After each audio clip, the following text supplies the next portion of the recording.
Hello students, welcome to Doubtnut. Our question is, a particle P is formed due to the completely inelastic collision of particle X and Y, having de Broglie wavelength lambda X and lambda Y, respectively. If X and Y were moving in opposite direction, then the de Broglie wavelength of P is. So in this question, we have to find basically the wavelength of the new particle that is formed by the collision. Our options are these four given in the question. So let's suppose this is our particle X and this is our particle Y. The particle X has a momentum in this direction and particle Y has momentum in opposite direction. Let's suppose this is Px and this is Py. This has the wavelength lambda X and this has wavelength lambda Y. Now, if they had a perfectly inelastic collision, so they form the new particle, that is our particle P. This particle has a new momentum, let's suppose in this direction. This is our P final.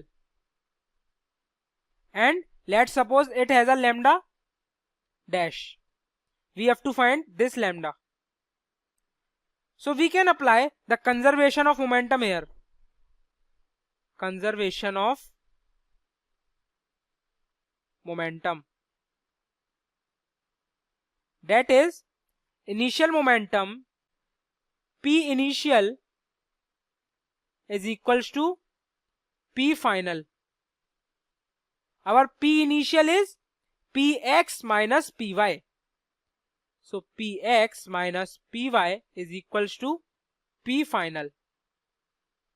Now students, we know the one relation between momentum and wavelength, that is P equals to h divided by lambda. This is the de Broglie relation.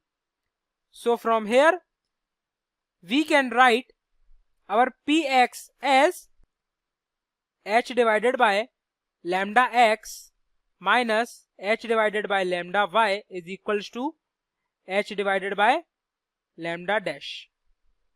So our lambda dash comes out to be lambda x lambda y upon lambda x minus lambda y. So this is the value of our lambda dash. But now students, we don't know whether lambda x is bigger or smaller, so we have to put the mod here. So this is our final answer. So from this we can say that our final answer is option C, lambda x lambda y divided by lambda x minus lambda y. Thank you. इस question में क्या बोला है? Two particles moving at right angle to each other, the de Broglie wavelength is lambda 1 and lambda 2. ठीक है, this is lambda 1, the de Broglie wavelength है lambda 1 and lambda 2. ठीक है, the particle suffer perfectly inelastic collision, the de Broglie wavelength of the final particle. ठीक है, तो हम लोगों को फाइनल पार्टिकल की de Broglie wavelength निकालना है. Okay, so what is P1? Let P1 मतलब इनिशियल मोमेंटम. ठीक है, तो P1 मैं कंसिडर कर रही हूँ. P1 is equal to h by lambda 1. ठीक है, आई कैप, क्योंकि यहाँ पे बोला गया है कि two particles are moving at right angle. ठीक है, तो इसको एक को मैं आई कैप लूंगी और एक को जे कैप लूंगी. And P2 is equal to h by lambda 2 into j cap. ठीक है, P1 और P2 निकल गए, तो यहाँ से हम लोगों का जो रिजल्टेंट जो मोमेंटम होगा वो क्या होगा? वो होगा simply P1 vector plus P2 vector. ठीक है, so that is equal to h by lambda 1 I cap plus h by lambda 2 j cap. ठीक है, दोनों जो यहाँ पे जो मैं लिखा हूं ये है रिजल्टेंट मोमेंटम. ठीक है, अभी रिजल्टेंट मोमेंटम का मैग्नीट्यूड क्या होगा?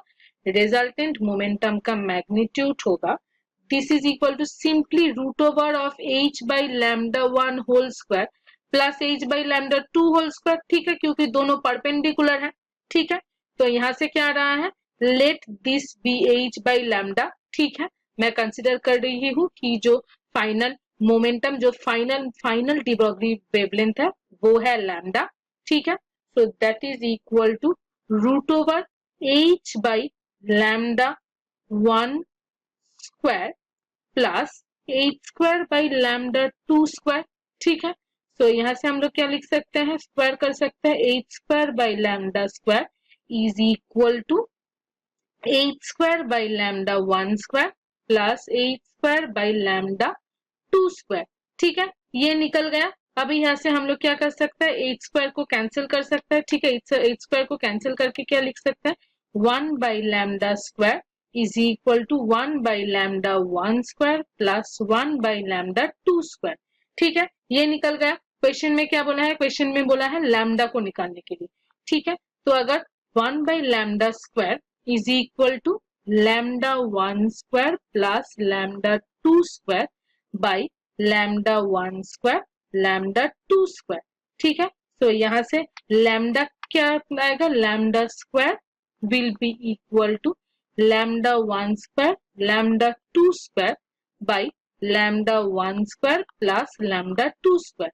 So from here what can we get? We can get lambda is equal to lambda 1 lambda 2, ठीक है, क्योंकि उन लोगों का स्क्वायर रूट हो गया, by square root of lambda 1 square plus lambda 2 square, ठीक है। This is the final wavelength. Hello students, welcome to Doubtnut. Our question is, a particle A of mass m and charge q is accelerated by the potential difference of 50 volt. Another particle B of mass 4m and charge q is accelerated by the potential difference of 2500 volt. We have to calculate the ratio of de Broglie wavelength lambda A divided by lambda B. So in this question we have to discuss about the de Broglie wavelength.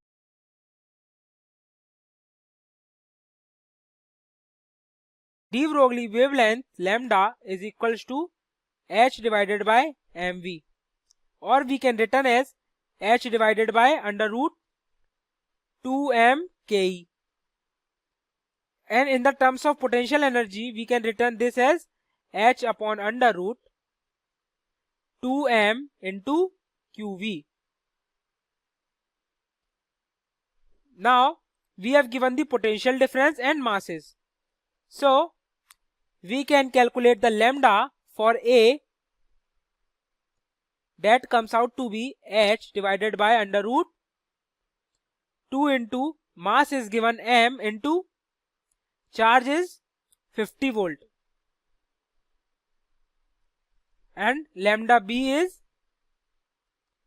h upon under root 2 into mass is given to us, that is 4m into voltage is 2500 volt. Now we have to calculate lambda A divided by lambda B. So this comes out to be under root with 4m into 2500 divided by m into 50.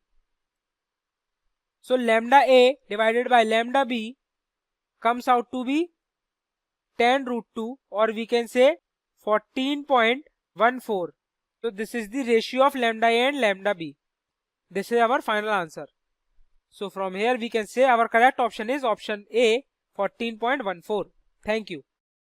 Hello students, our question given है. Question में क्या रखा कि if the de Broglie wavelength of an electron is equal to 10 का power minus 3 times the wavelength of a photon, जिसका frequency दे रखा आपका 6 into 10 का power minus 14 हर्ट्ज, तो कहा जा रहा है कि speed in metre per second of the electron is equal to speed of light दे रखा, प्लैंक्स कांस्टेंट दे रखा और मास ऑफ इलेक्ट्रॉन भी आपका गिवन है. ओके, तो यदि अकॉर्डिंग टू क्वेश्चन बात करें तो अकॉर्डिंग टू क्वेश्चन क्या रखा है कि जो डी ब्रॉगली वेवलेंथ है, ठीक है, डी ब्रॉगली वेवलेंथ जिसको हम लोग लेमडा बी कह लें, दैट इज इक्वल टू क्या है, तो आपका वो 10 का पावर माइनस का 3 टाइम्स है वेवलेंथ ऑफ अ फोटोन, ठीक है, दैट इज लेमडा के बराबर. ओके, तो इस डी ब्रॉगली वेवलेंथ को अपन लिख सकते हैं एच बाई एम बी के बराबर, ठीक है, H is the Planck's constant और अपॉन एम बी, और ये हो जाएगा आपका 10 का पावर माइनस 3. इनफैक्ट ये जो आपका लेमडा है हम लोगों ने पढ़ रखा है कि जो हमारा स्पीड ऑफ लाइट होता है that is equal to frequency into wavelength होता है, तो वेवलेंथ की जगह पर रख लेंगे सी अपॉन एफ, तो इस लेमडा को अपन रिप्लेस कर सकते हैं सी अपॉन एफ से ना. बट अकॉर्डिंग टू क्वेश्चन हमें इस वी का वैल्यू पूछ रखा है, वी का, तो जो हमारा वी यहाँ से निकालना चाहेंगे कि ये वी का एक्चुअली वैल्यू क्या होगा.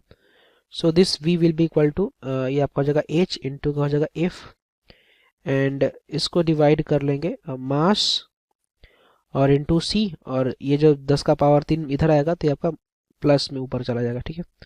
तो 10 टू द पावर 3 हो जाएगा। Okay, so now we just have to solve the value ना, इस वैल्यू को सॉल्व कर लेना पड़ेगा हमारे यहाँ से। तो एच का वैल्यू हमें पता है, दैट इज 6.63 इंटू का 10 का पावर माइनस का 34। फ्रीक्वेंसी दे रखा है, that is equal to 6 into 10 का पावर माइनस का 14 divided by mass of the electron, जो कि है मेरा 9.1 इंटू 10 का पावर माइनस का 31, और इंटू का जगह speed of the light that is 3 into 10 to the power 8, और ऊपर में हमारा एक टर्म रह गया दैट इज 10 का power 3। Okay, so we just have to solve the value, and after solving this जो हमारा v का वैल्यू आ जाएगा, it will be equal to 1.45 into का 10 to the power 6 meter per second, and this will be our final answer. Okay, thank you.